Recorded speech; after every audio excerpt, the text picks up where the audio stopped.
Attack on Titan में अभी तक जो कुछ भी हुआ है उसमें फायदा किसने बटोरा है।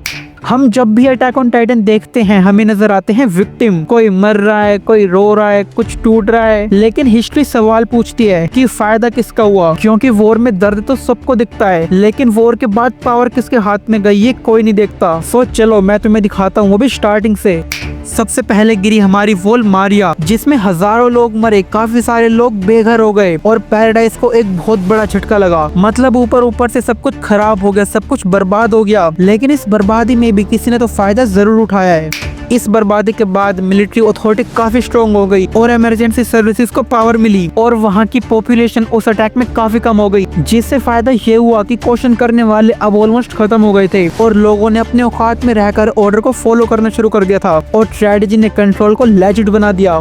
अब देखते हैं वॉरियर साइड को। वॉरियर्स का मिशन ऑलमोस्ट फेलियर और डेथ से भरा होता है, लेकिन उनके एक्सिस्टेंस के नैरेटिव का तो कुछ और ही बोलना है। देखो आइलैंड का डेविल कितना बड़ा मॉन्स्टर है और ये वर्ल्ड के सोल्जर्स के पॉइंट ऑफ व्यू से बता रहा हूँ मैं तुम्हें। हर कॉन्फ्लिक्ट उनके होमलैंड होने को जस्टिफाई करता है और मिलिट्रीज को गवर्नमेंट और ज्यादा बजट प्रोवाइड कराती है, किस लिए, ताकि पैराडाइज पे अटैक किया जा सके। अब देखते हैं गवर्नमेंट साइड को।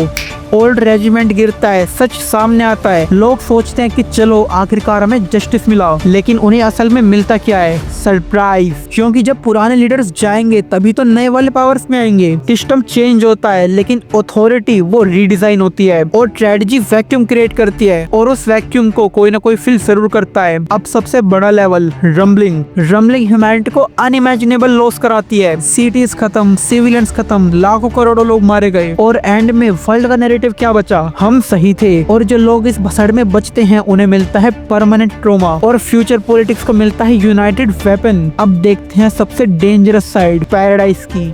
रम्बलिंग के बाद पैराडाइज विक्टिम भी है और थ्रेट भी। इस डबल पहचान से पैराडाइज को आखिरकार मिलता क्या है, सिक्योरिटी आर्ग्यूमेंट, मिलिटराइजेशन जस्टिफिकेशन और नेशनल यूनिटी और फियर फिर से स्ट्रक्चर बनाता है। तो तुमने पैटर्न क्या नोटिस किया, हर डिजास्टर के बाद कोई रोता है, कोई हंसता है तो कोई रूल करता है। ये कोई इंटरनेशनल कॉन्स्पिरेसी नहीं है, लेकिन फिर भी आउटकम ऑलमोस्ट सेम निकलता है। पावर को एम्प्टी स्पेस नहीं पसंद होता, जहाँ पे कोई कोलैप्स होता है, कोई डिस्ट्रक्शन होती है, वहाँ कोई ऊपर जाता है तो कोई नीचे। अब मैं तुमसे पूछता हूँ, अगर हर स्ट्रेटजी किसी को स्ट्रॉन्ग बनाती है तो क्या वॉर बस एक एक्सीडेंट था या फिर सोची समझी साजिश? क्योंकि डिस्ट्रक्शन के बाद कोई ना कोई तो नई पावर जरूर सामने आएगी। इसका मतलब ये नहीं कि कोई हीरो है या फिर विलन है, इसका मतलब ये है कि रिजल्ट कभी भी सेम नहीं होंगे। किसी को लॉस होगा तो किसी को एडवांटेज, और शायद इसीलिए पीस इतनी फ्रेगाइल है, क्योंकि पीस में सडन प्रमोशन नहीं होता लेकिन वॉर उसमें होता है। तो जब नेक्स्ट टाइम तुम किसी की डेथ को देखने रोने लगो तो एक बार ये भी जरूर देखना कि उसके डेथ के बाद स्पीच किसने दिया, किसने अथॉरिटी ली और किसने डायरेक्शन डिसाइड की। शायद रियल विनिंग बैटलफील्ड में नहीं बल्कि टेबल के पास खड़े होकर मिलती है। और अगर ये सच है तो अटैक ऑन टाइटन सिर्फ सर्वाइवल स्टोरी नहीं थी,